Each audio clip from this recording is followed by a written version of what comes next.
So, good morning everyone. Good morning, especially to our stockpile, Sir Ram. Good morning, sir. Have a nice day, sir. So, this is my report today.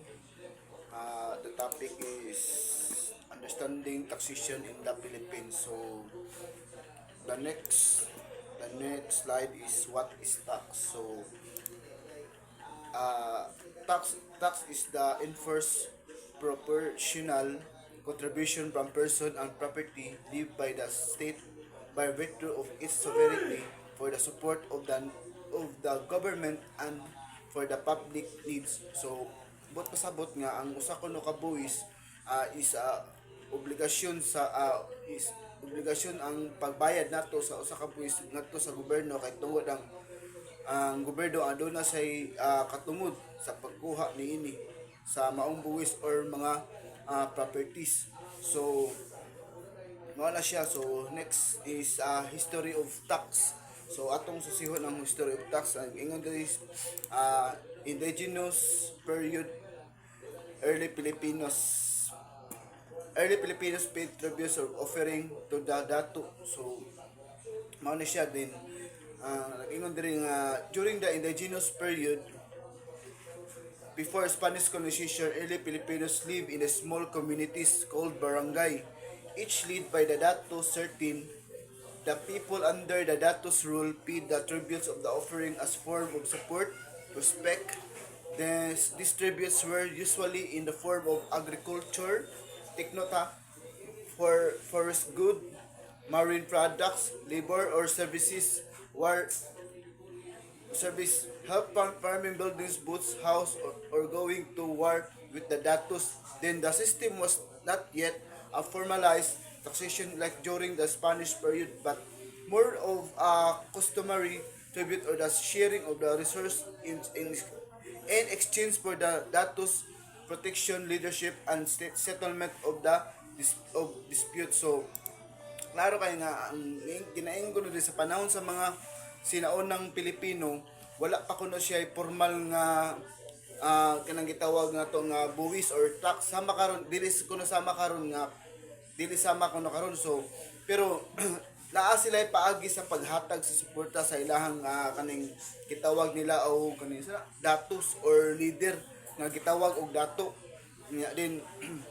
Ang mga katawhan na puyo sa mato pa diha nga ang mga katawhan kuno nga napuyo sa barangay ug ang dato mao ang ilahang leader o chieftain aron sa kanang ipakita ang ilahang pagrespeto ug suporta. Ang mga tao kuno nga mohatag kuno sila og kaning kanang gitawag og kanang isip kanang kuan ba kanang pag-support ba pinaagi sa paghatag og kaning kanang agriculture products kanang mga pananim kanang mga tawag na kanang mga liso, mga roots, mga fruits, mga inana ba. Then forest goods, mga wax, sumala pa din sa to ang kaning gitawag sa atong pipiti kanang wax, honey, mga resin o ratan, mga inana mo na siya mga forest good din, mga marine products kanang mga sama na mga isda, pearls, mga shells o mao na siya kanang then especially sa kaning kuan kanang labor or services. So sama sa pagkuan kanang pagtabang nila sa pagtukod sa balay o mga inana bitaw din o kanang ato pa diri kanang mga sakayan kanang mga kuan bitaw kanang moapil sa mga gubat para maapil sa mga gubat minana bitaw kanang gamiton nila. So inana ang pamaagi nila sa kaning kuan kaning paghatag nila sa pag-support isip usa ka tax sa katong sa panahon pa sa early Filipinos. So mao na siya pamagi sa una, wala pa siya formal ba pero nakita nato nga anaa nag-isay kanang pagsuporta bitaw pag-support sa kuan kanang sa ilahang leader or kanang gitawag nila og dato sa unang panahon. So inana ang pamaagi nila sa ilahang taxation. Then ang next is kuan kaning isa ha. Ang next kay Spanish era. So matod ba sa Spanish era 1521 to 1898. Take note sa atong date ha. Kaya basta i-apil og exam ni sir. So during the Spanish era colonization, Filipinos were subject to formal taxation and forced service. Tri- Tributo, annual tax paid by the Filipinos usually in the cash crops or livestock. Then bandala, a system of a forced sale of good like rice, tobacco, and other produced to the government, often of very low price or without proper payment. In Polo Y service, so forced the labor required from Filipinos, take note, male 16 to 60 years old, usually 40 days a year, so na flat, later reduced for public works such a building, crashes, roads, bridges, and ship. So, sa panahon dahil sa mga Kastila niadtong 1521 to 1898, ang aning gitawag nila o kaning tributo mao din ang kanang tinuig nga buwis nga kanang kuan sila bayaran sa matag kuan kanang matag Pilipinong pamilya. Din kuan ingon diri nga pwede siyang kanang bayaran kuno sa kwarta, tanom or kaning kuan kaning sa akong nasabtan kaning hayop. Din gigamit ni aron sa pagsuporta sa gobyerno o sa kanang kuan sa simbahan sa panahon sa mga Kastila. Pero apan kanang adunay mga sa kung bisa kung kuan is adunay daghang tao nga naglisod sa pagbayad kay dili tanan adunay kanang sakto nga kanang kuan ba kanang resource or kwarta nana bitaw mao na siya sa kuan na sabtan sa kuan tributo. Din sa kuan kanang sa bandila is sa bandala is kuan siya mao siya kanang murag bati nga kuan ba kumagi kay ang kuan magudiri sa ako ang bisa ako ang nasabtan kay ang mga tao kanang ilahang gipurisa bitaw sa pamaligya sa mga produkto sama sa mga humay, tabako, uban pang ani ngadto sa gobyerno.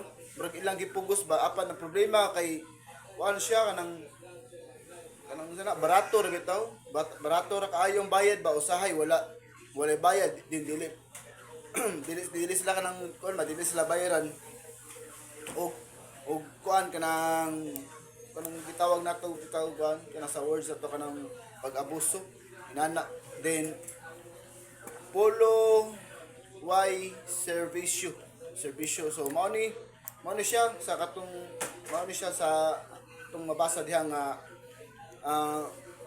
ang mga kuan bitaw kaning persado ang mga lalaki bitaw nga edad o kanang 16 to 60 years old kay ilahang gipersa o kanang kuan bitaw pag serbisyo ba o kanang kuan nila kanang gipatrabaho din kinahanglan sila motrabaho kanang 40 days matag tuig din o mao lagi ingon diri 15 days sa matag tuig nya gigamit kini sa pagtukod og mga kuan kaning mga ingon diri kaning mga simbahan, kalsada o kaning mga barko o mao na siya ang kuan Polo Y servisyo.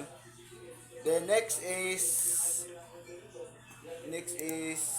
American era.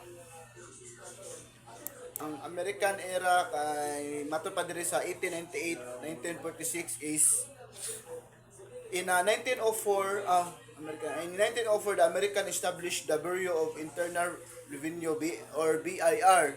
So to systemize tax collection, they introduced a modern tax system modeled after the US, which include income tax based on a person earnings, business, and excise tax on specific goods like alcohol and tobacco, property and inheritance tax, and the goal was to create a more efficient and standardized taxation system to the fund government operation in infrastructure and education. Sa panahon din sa mao mga Amerikano katong mga kaliwat na ako sa una